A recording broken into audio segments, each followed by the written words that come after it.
ठीक है भाई, अब हम सवाल करने जा रहे हैं। Question number 6। सवाल क्या कह रहा है?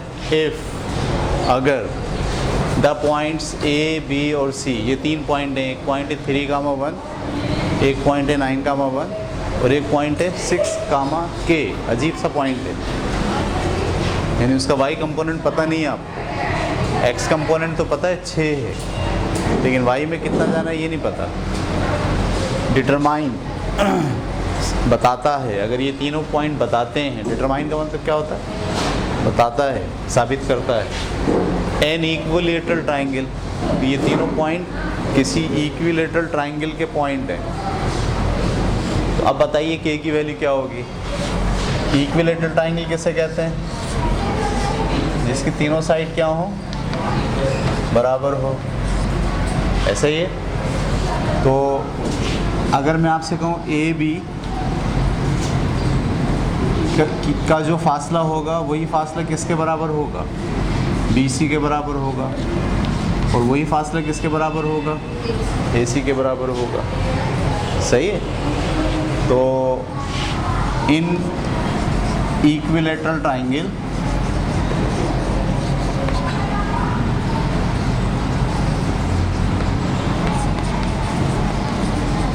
किसी भी इक्विलेटरल ट्राइंगल में क्या होगा? ए बी बराबर होगा किसके? बी सी के। और बी सी बराबर होगा किसके? ए सी के। इसकी बुनियाद पर हम उस के की वैल्यू निकालेंगे। देखें कैसे। सबसे पहले हम क्या निकाल रहे हैं? ए बी के लिए काम कर रहे हैं। तो ए बी जो है वो बराबर होगा किसके? डायरेक्ट वैल्यू पुट कर रहा हूँ। ये ए है, ये बी है, ये x2 - x1, 6 का स्क्वायर। अभी और डायरेक्ट हो गया। सही है भाई। मैं पहले से जो चला रहा हूँ आपको एक एक चीज़ पहले लिख रहा था, x1 ये, y1 ये, फिर मैंने x1 y1 ख़त्म किया, और अब मैं एक जो कैलकुलेशन है वो ध्यान में ही कर ले रहा हूँ। तो 9 में से 3 गया, 6 का स्क्वायर प्लस 1 में से 1 गया 0, 0 का स्क्वायर। समझ में आ गई बात? 6 का स्क्वायर से रूट कैंसिल क्या आ गया? 6। ए बी की वैल्यू क्या आ गई? 6। क्लियर। अब हम काम कर रहे हैं किस पर? 4 बी सी। बी सी किसके बराबर होगा? ये आपके पास b है और ये आपके पास c है। तो x2 - x1, 6 में से 9 गया, -3 का स्क्वायर प्लस k में से 1 गया, ये लिखना पड़ेगा k - 1, इसका स्क्वायर। ये बात क्लियर हो गई आपको? तो बी सी की वैल्यू क्या आ गई आपके पास? 3 का स्क्वायर क्या होता है? 9। 3 का स्क्वायर 9। और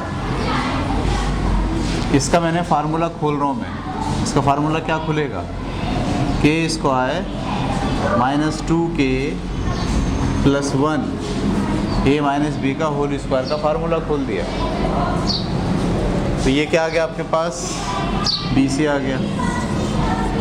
सही है। कंडीशन के मुताबिक ए बी बराबर है किसके? बी सी के। तो यहाँ हमने ऐसे लिखा, according to condition, according to equilateral condition,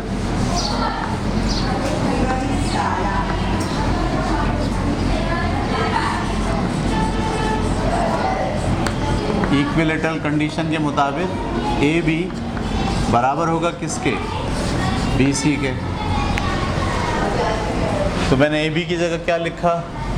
6, और बी सी की जगह पे क्या लिखा? ये पूरा। अब इसको हल करके हम क्या निकालेंगे? के की वैल्यू। ये 9 और 1 कितने हो गए थे? 10। तो k² - 2k प्लस का 10। अब इसे हम हल करने जा रहे हैं। इसका स्क्वायर रूट जब यहाँ लेकर आएंगे ये क्या हो जाएगा? स्क्वायर कितना बन गया? 36 बराबर है किसके?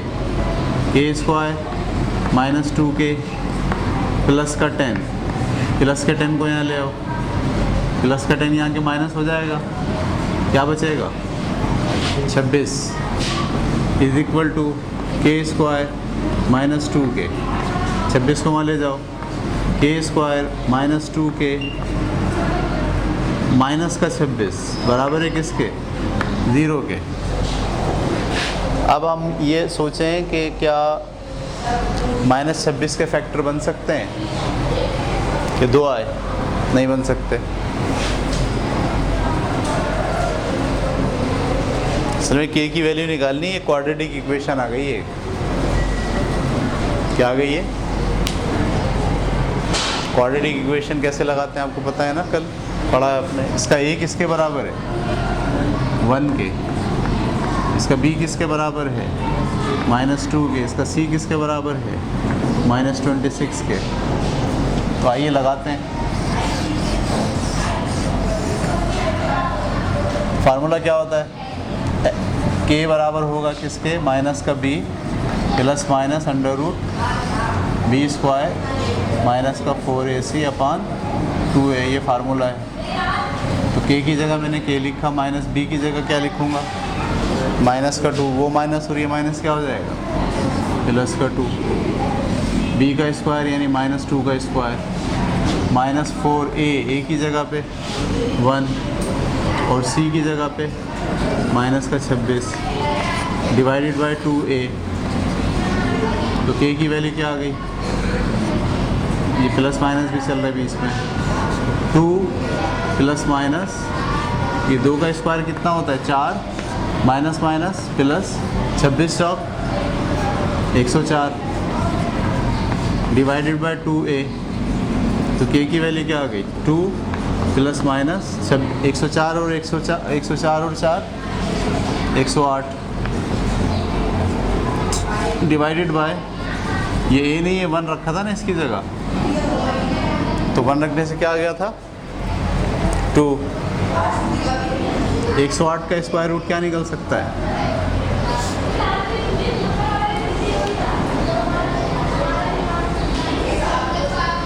कैलकुलेटर से नहीं, आप ऐसे ही फैक्टर बना के निकालें। देखो ये लिख सकते हैं हम इसको 12 नहीं में 108, और 12 में 4 शामिल है, तो 36 तिया 108, 36 तिया 108। इसके फैक्टर मेरे जहन में क्या हैं? 36 और 3। 36 का मैं स्क्वायर रूट निकाल लूँगा 6, अंदर क्या बचेगा? 3। तो इसका स्क्वायर रूट निकला 6 अंडर रूट 3। पकड़ पा रहे हैं मेरी बात? नहीं ना? ये कितना लिखा है? 108। मेरे जहन में ये 108 क्या है? 36 ज़रब 3, 36 तिया 108 होता है। सही है? 36 का स्क्वायर रूट क्या निकलेगा? अंदर 3 ऐसे रह जाएगा। तो अगले स्टेप में मैं k की वैल्यू क्या रख रहा हूँ? 2 plus minus 6 under root 3 divided by 2k। अगले स्टेप में आप 2 कॉमन निकालेंगे और 2 से 2 को काट देंगे, तो k की वैल्यू आ जाएगी 1 plus minus 3 under root 3। k की वैल्यू क्या आ जाएगी? k बराबर होगा किसके? 1 प्लस माइनस 3 अंडर रूट 3। 3 कहाँ से आया ये? जब आप इसमें से 2 कॉमन निकालेंगे तो यहाँ क्या बचेगा? 1। यहाँ क्या बचेगा? 3। ये रूट 3 ऐसे आ गया।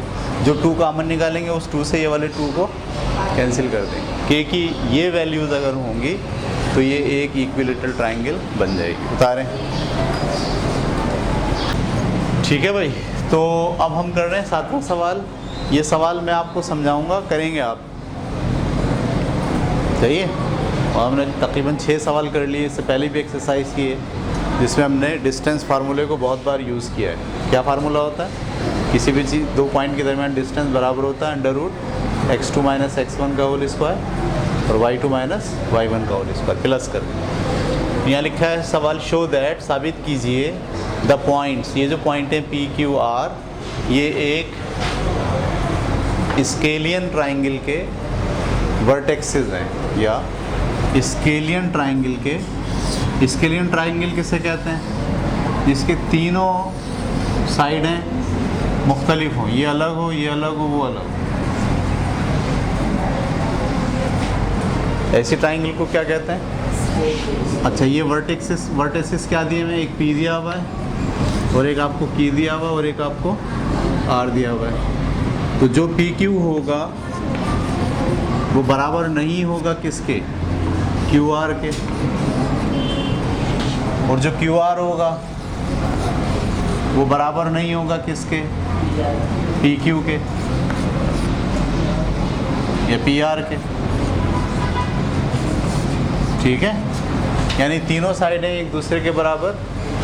तो आपको निकालना है पी क्यू, फिर आपको निकालना है क्यू आर और फिर आपको निकालना है पी आर, और दिखाना है कि तीनों आपस में बराबर नहीं है। अगर तीनों बराबर नहीं होंगे तो हम क्या जवाब लिखेंगे कि hence proved the triangle is scalene triangle. ऐसे ट्राइंगल जिसके तीनों साइड बराबर नहीं होते उसे क्या बोलते हैं? स्केलियन ट्राइंगल कहते हैं। इस तरह से आपको साबित करना है। करें, स्टार्ट वही करेंगे। फॉर पी क्यू पहले काम किसके लिए करें?